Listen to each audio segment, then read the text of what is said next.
have problems with yelling, today we've got you covered.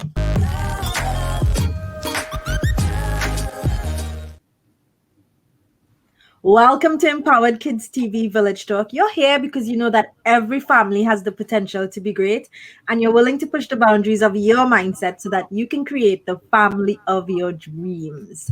Today, we've got an interesting question with regards to yelling and an amazing coach to help us answer. Camilla Miller is a mom of two and an authorized language of listening coach. She's the author of Keep Your Cool Parenting blog. As a qualified primary school teacher, she didn't think much about her parenting skills until her second child was born. And then, bam. And we all know the bam, right? Her second child was more reactive, impulsive, and threw epic tantrums. Camilla knew that there had to be a way to raise kids that didn't include constant struggles, naughty steps, or reward charts, and of course, she was right. When she discovered language of listening, her first thought was, why didn't anybody tell me about this before? Camilla's passion is to support parents to really understand their child, especially the more challenging, reactive kids, and give parents the tools they need to transform family life. She shares her work of language of listening tools on her blog, through her courses and her workshops. And of course, you can find her on Facebook. Camilla, welcome to Village Talk. Thank you so much for having me. I'm so happy to be here. All right, let's dive into today's question. So our question today comes from Jess, and Jess writes, I need help to stop yelling at my kids. I know it's not right and it isn't the way I want to talk to them, but I feel stressed when they don't listen to me. No matter how I try to breathe, I find myself yelling, then feeling guilty. I need help as take 3 deep breaths isn't working for me as a tip. Any advice? And as we were saying before, I could absolutely have written this question. Yes, me too. I used to be the biggest shouter ever, especially with my daughter. I would go to bed vowing never to shout again, feeling full of regret and guilt. And yet by breakfast, I'd been shouting like a banshee yet again. So I really feel for you, because it's so hard when we get stuck on that cycle of shouting and we don't know way out. But one of the words that really stuck out for me for this mom was the word guilt, because guilt is actually good, because guilt means that you want something different. Guilt knows that you are looking for another way. So let's use that guilt as change, as finding another way to communicate and get our kids to listen, to get off that cycle. Yeah. So, another thing I always talk to my clients about is awareness. Awareness really is the first step to change, because this mom already knows. She's aware that she's shouting. She's aware that she doesn't want to be shouting. And that really is the first step. How many parents out there that don't care that they're shouting, or that they don't mind, they don't even realize that there could be another way. So it is the awareness that really helps to move us on to find those answers. But one of the biggest realizations for me, I don't know about you, but was to realize I used to think that I was reacting, I was shouting to my kids. If only my child would listen, then I wouldn't have to shout. Of course. I really thought that, yes, I really thought that. And at that time, I didn't realize how disempowering it was, because I was waiting for my daughter to change so I wouldn't have to shout. Yes.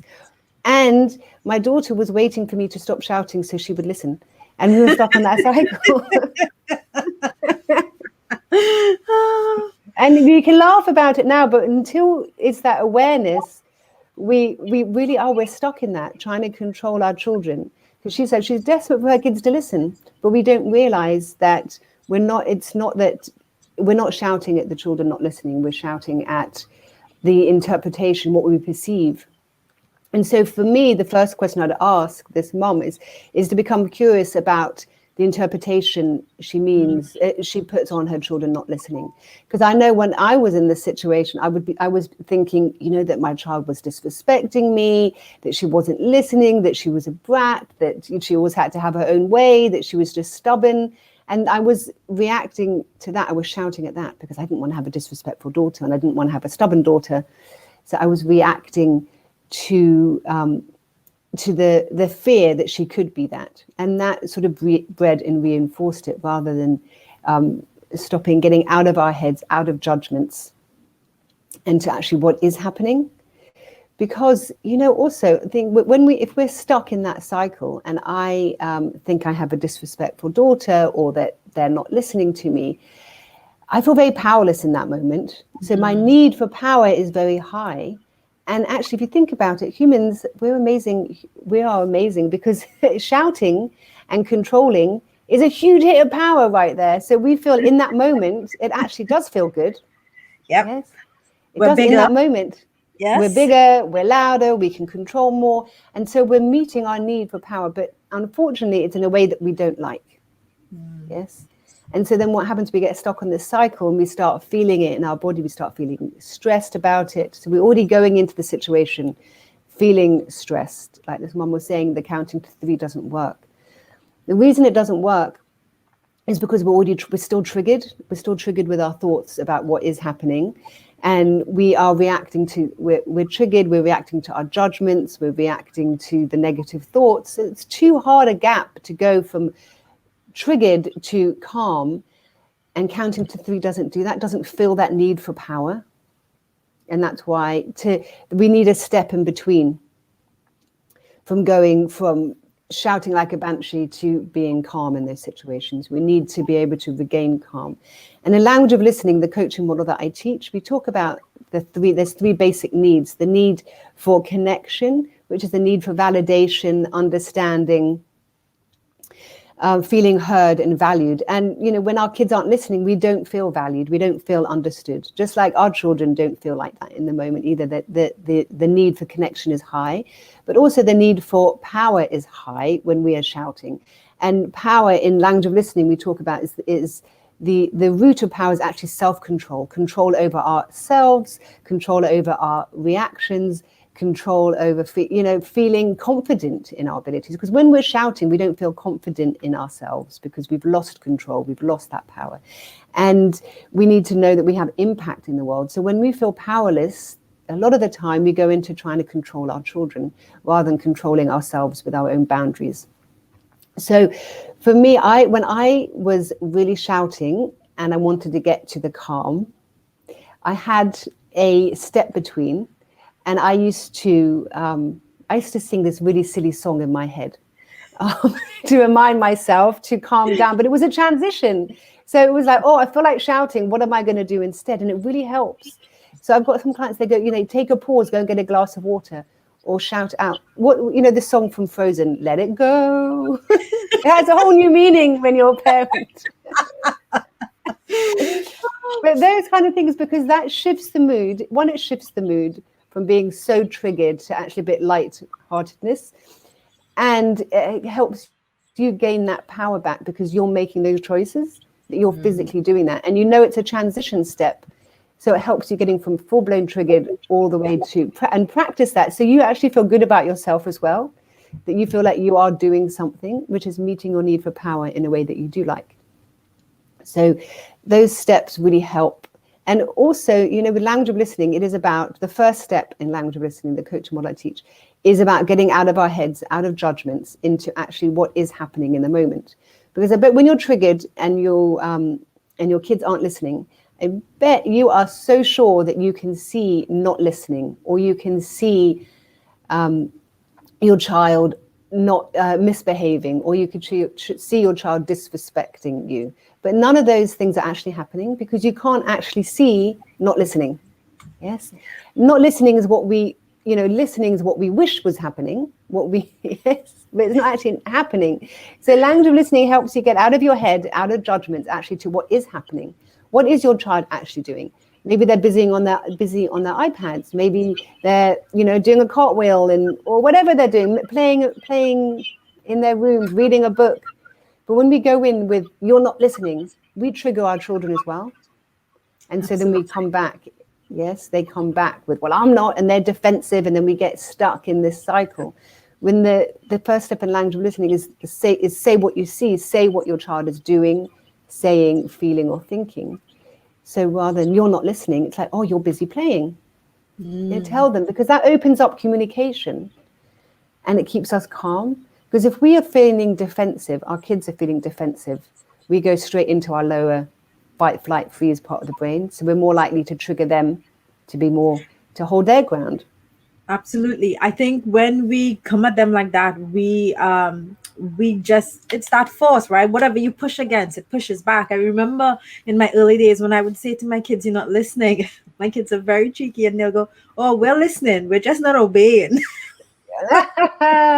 Yes. I'm like, That's the truth. That's the truth. it is. Yeah, exactly. And so when we come at them and we open up communication, they're more likely to say to us, "Oh, I'm just finishing this. I'm just doing something." And then we're in discussion. And then you can decide, is that okay? I remember going to my daughter when she was a few years younger, and saying it was dinner time, and because she was calm, she could then communicate clearly back to me. "Oh, mommy, I've only got 5 more minutes left on my TV show. Is that okay?" And in that moment, I could then decide calmly, is that okay with me? And actually that time it was okay, because 5 minutes, I didn't mind waiting 5 minutes. And, in those other times when actually, what dinner's on the table, now is now, they're more likely to comply because you're not just bossing them around and you have open communication. So yeah, when you calm everything down, you're breeding that with your kids as well. I love it. I love it. Yeah. Are there any other tips before we wrap up for Jess that you'd like to add? I would love to say that it is a process going from, from shouting to calm. It does take time, and that's okay. And to see your successes, going from full blown shouting to walking out the room and pausing and deciding you're going to do something different. That takes time. It's reprogramming your brain. So I think that if we feel like it's going to happen overnight, we feel like we've got something wrong. And I really want to say that it is a process that keep going, and you're modeling that to your kids, and you change the dynamics at home, and it all helps. Yes. I love it. And I will add to that, Camilla, that it's a good idea to share with your kids that you're working on this. So this is what I did. And I tell you, there is nobody that holds me more accountable. Yes. than my kids. So I shared very early on that this was not the way I wanted to communicate with them or with anybody else, that I wanted to be respectful in all of my communication, but also to demonstrate that I wanted to own my power and not give it up to say somebody else is making me feel a ... whatever, right? Yeah. And so even now, years later, if I get stressed and I get snappy, my kids call me on it. And in the moment, so it's like, ah, but I know that they've recognized that I want to hold myself to a higher standard. And so you don't do it in a way where it's mean, like, why are you yelling or raising your voice or getting snappy? But mom, I think you need to take a deep breath, like they call me on it because they know that I want to do better. And I think there is great value in showing your kids that we can all improve as a team, like a team effort to kind of get there. Yeah, I love that. I do love that. And you know what? I love how your kids, rather than judging you, like, I think you need to take a break. Yes. That's so perfect, because that is what you want to teach them, is like, it's not about them.